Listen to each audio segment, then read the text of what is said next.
नमस्ते।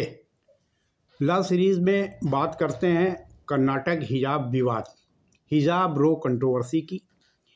यह मामला कर्नाटक के उडुपी जिले के सरकारी कॉलेज प्री यूनिवर्सिटी इंस्टीट्यूशन का है, जहां की कुछ छात्राओं द्वारा कॉलेज में हिजाब पहनकर आने पर शुरू हुआ।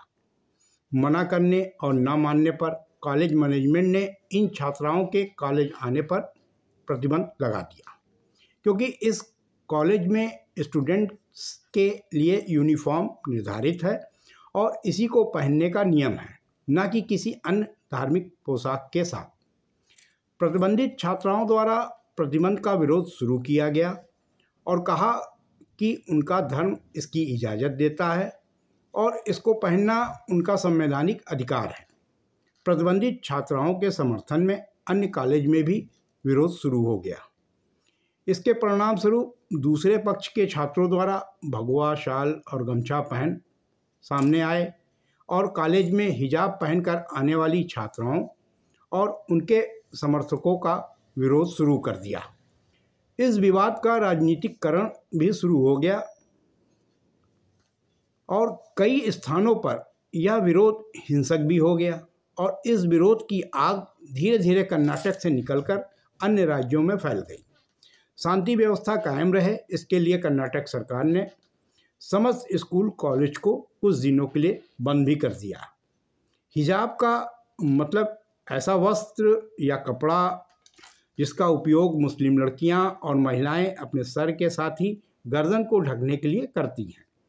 कर्नाटक सरकार ने एक सरकारी आदेश दिनांक 5/2/2022 सेक्शन 7 और 133 कर्नाटक शिक्षा अधिनियम 1983 कर्नाटक एजुकेशन एक्ट के प्रावधानों के तहत जारी कर राज्य के प्रत्येक कॉलेज डेवलपमेंट कमेटीज़ को निर्देश दिया कि Karnataka educational institution classification regulation and prescription of curricula आदि रूल 1955 के नियम 11 की शर्तों के अनुसार स्टूडेंट्स यूनिफॉर्म यानी विद्यार्थियों के ड्रेस को निर्धारित कर लागू करें।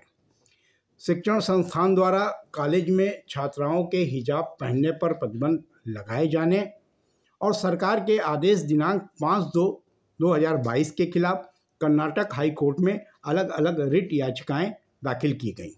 रिट नंबर 2347/2022 के साथ ही अन्य कनेक्टेड रिट पिटीशन 2146, 2880, 3038 और 3044 ऑफ 2022 हैं।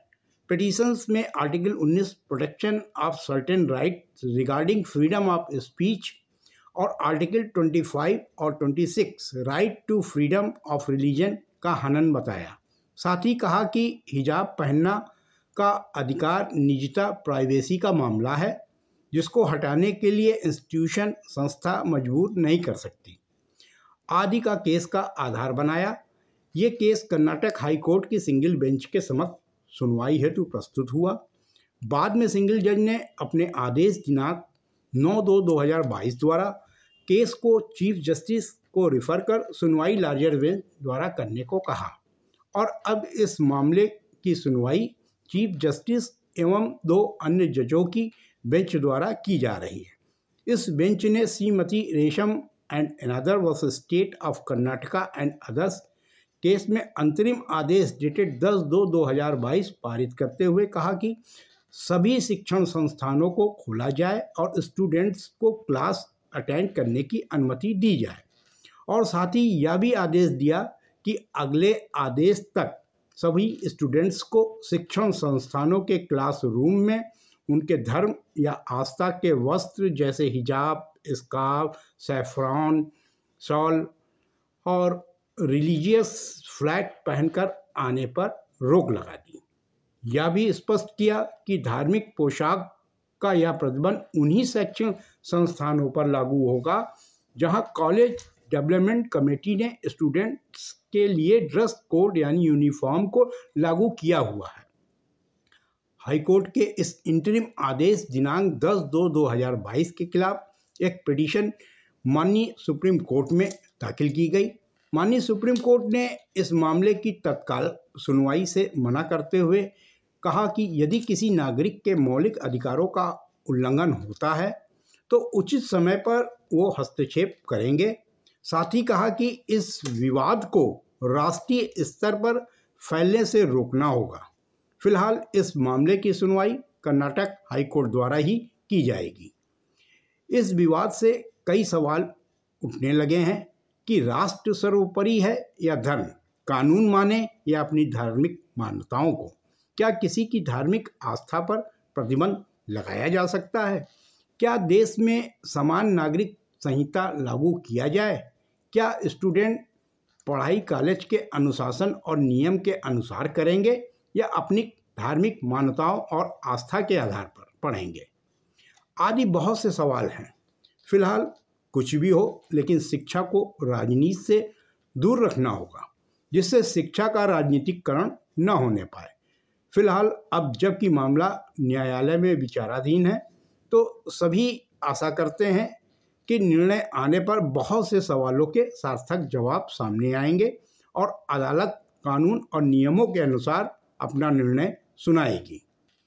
इसीलिए पहली आवश्यकता और प्राथमिकता वर्तमान में देश में शांति और सौहार्दपूर्ण वातावरण को बनाए रखना होगा। यह वीडियो आपको अवश्य पसंद आया होगा।